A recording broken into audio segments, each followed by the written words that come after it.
Hey guys, Thunderstud here, and today we are trying to splash some Tenki, I always call it Tenki. So I think this will be splashable when we get new Beast Warrior archetypes. You'll just put a bear and some Tenki. That way you're able to search other Beast Warrior types, and then still have this in your pocket, which he'll throw away the Tenki and you destroy one monster. So what are we doing with Tenki? We're using Labyrinth Builder, guys. Now, don't tell Konami. This is one of the few skills left untouched. Konami's gotten rid of so many. And I really love Labyrinth Builder. It makes a lot of cards pretty nifty, especially star drawing. And now with Tenki, we can search things like Scrap Goblin. He's a level 3 tuner, so that way with Labyrinth Builder, we're able to make a Scrap Dragon. And obviously, Scrap Dragon destroys one card, destroys one of your opponent's cards, so you can destroy the Tenki you searched the Goblin with. So it's a free instance of destruction for your 2800 Scrap Dragon. Love those kind of combos. And then we have stuff like Star Drawing. He counts as a level 5 XCs, so you use them with Labyrinth Builder. You can get to things like Zamayo, who can target 2 set cards and destroy them. Or we got Tyrus, Keeper of Genesis. He's a little complicated, but he can't be destroyed by card effects. And at the end of the battle phase, if he attacked or was attacked, you can target one card your opponent controls, destroy that target. During each end phase, he has to detach. So not something you generally want to play first. Real specific. You have to know when you're going to be able to smoothly use his destruction or when you're going to really need to avoid destruction. So very, very situational monster. Really hard to keep this extra deck reeled in. We also have Vermilion. Alright, here we are facing a Yusei. We're going second. That's really what this deck wants. Although you can sit on Veils and Goblins, they're pretty defensive. He sets a monster, sets a back row. We have 2 Luna, so we're gonna go slow and just set our Scrap Goblin. We also have a Veil. Now we get 2 Star Drawings, so I'm gonna normal summon one of them. He's gonna Floodgate it. So that makes our path clear. We're gonna flip up our Scrap Goblin. Go with Labyrinth Builder. I return the 2 Lunas since we don't have any dark monsters popping off. That brings out the Scrap Dragon. We're going to be able to get rid of that Floodgated Star Drawing. And we hit a Winged Karibo, so we're going to have to wait. Now he's going to set another card. We get a Tenki. Search that Scrap Goblin. Destroy that back row. Destroy his Drowning Mirror Force. Works perfectly. Normal summon. Star Drawing. And hit him for lethal. So that's the beauty that Scrap Dragon really takes advantage of Tenki remaining on the field for that instance of destruction. Great stuff, guys. Alright, here we are facing a Jack Atlas of all things. So let's see how this goes. Going first. Boy is trying to catch a rank up. I think I surrender at the end and give him the rank up eventually, but we'll see. We have a Luna, a Bear, and a Tenki. So with the Luna, we're going to search our Black Ops, because we have other level 4s. So worst case scenario, we can make a Malevolent Sin. Our opponent sets 2, dares us to attack him. We get Hate Nade. He's going to Ultimate Providence that Hate Nade. That's pretty impressive. You got to have a lot of confidence in your card of consonants to really do that. So we normal summon Star Drawing. He's going to Regeki Break our Star Drawing. We use our Black Ops. Hit him for 1400. Now he's going to set another back row.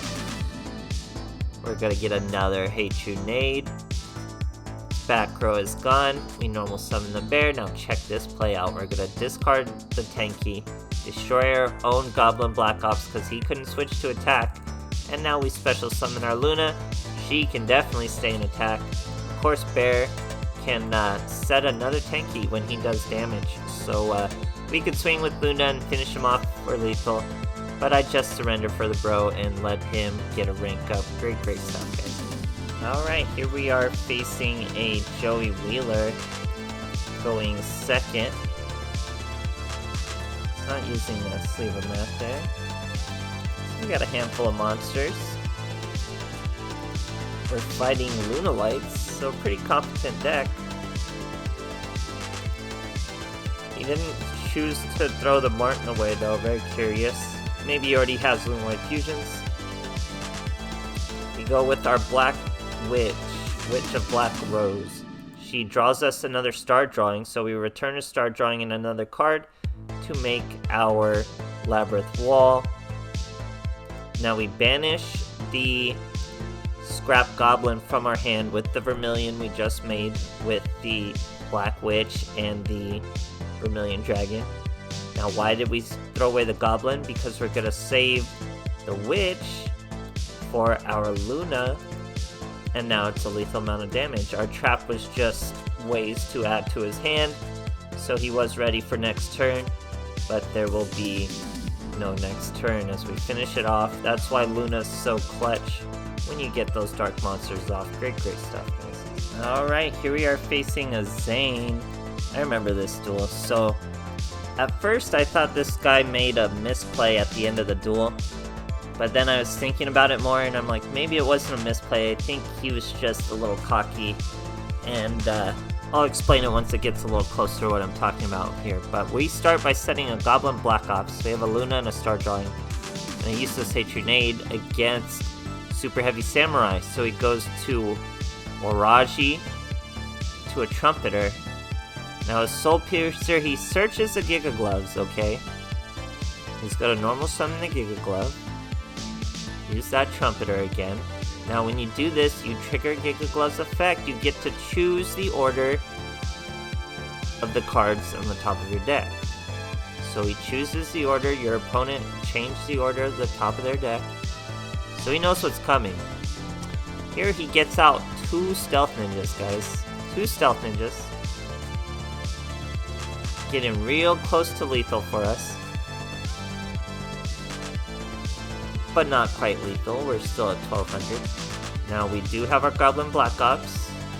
Star Drawing, and now we get, of course, Tenki, guys. We go with the Tenki, we go with the Bear. We're gonna flip up our Goblin. Normal summon Bear. Bear's gonna take out 1 Stealth Ninja. Now we X these to Malevolent Sin. Make sure you detach the Goblins. Detach the Goblins. Banish the other Stealth Ninja. Bring out the Luna.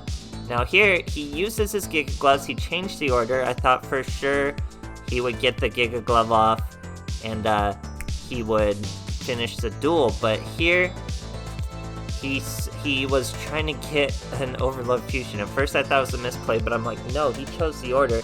So he just thought 2 Stealth Ninja would be impossible to remove and be hit for lethal. There's no way he had to use the Giga Gloves, and he was probably just gonna try to get this Overload Fusion into his hand, but we did not let it happen, guys. We hit him for quick lethal. I do surrender to him just to give him the win. I thought it was a misplay and he deserved to win, but thinking about it more, he was probably just getting greedy and wanted to draw into that actual spell card next turn. Didn't think he'd be hit for lethal. Great stuff, guys. Alright, here we are facing a Calling Kessler. Going second. This poor boy is trying to catch a rank up. So we have a bunch of XCs. He's set a monster.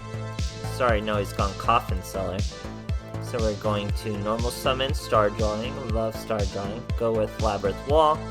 That's going to be Arterius. Now we're going to be able to snipe that back row after he swings.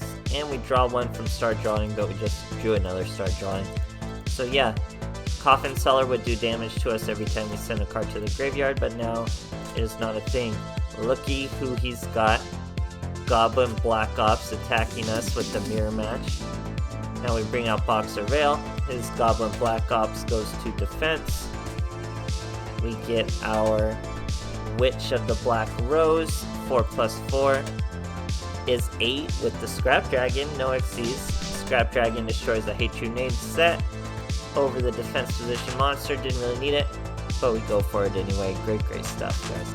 Alright, here we are with Tarano. Using a purple sleeve and mat. It's actually pretty stylish. We're starting with a Tenki. We're gonna search, I think, Goblins. No, we searched, yeah, Goblin. So we set the Goblin. He's got Dino DNA. He sets 2 and plays a Watt Cobra. Watt Cobra can direct attack, but Boxer Veil can get our back. So he's gonna get a search of a field spell or something, and we get to gain some life points and get a monster. He actually searches a giraffe. So we top deck our bear. Bear's gonna throw Tenki away, destroy that Watt Cobra. Now we can go into Malevolent Sin. Why Malevolent Sin? I'm trying to get his back row out. He doesn't do it, so we're just gonna go with the Scrap Dragon anyway. Scrap Dragon, so we are threatening lethal. I think he just lets it hit lethal. I was feeling a lot of delays. Might have just been Cosmic Cyclones or something. But yeah, lethal no problem. So I'm not gonna pretend like Beast Warriors are the best pool. Level 4 Beast Warriors or lower are the best pool in the game right now. So I mean, it's probably why Konami is pretty sure Tenki would be okay.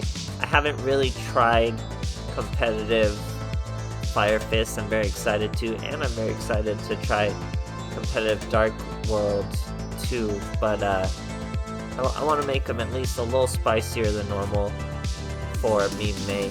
But I really like Tenki. I like anything that's a generic search, and then being able to use its effect of staying on the field to its advantage.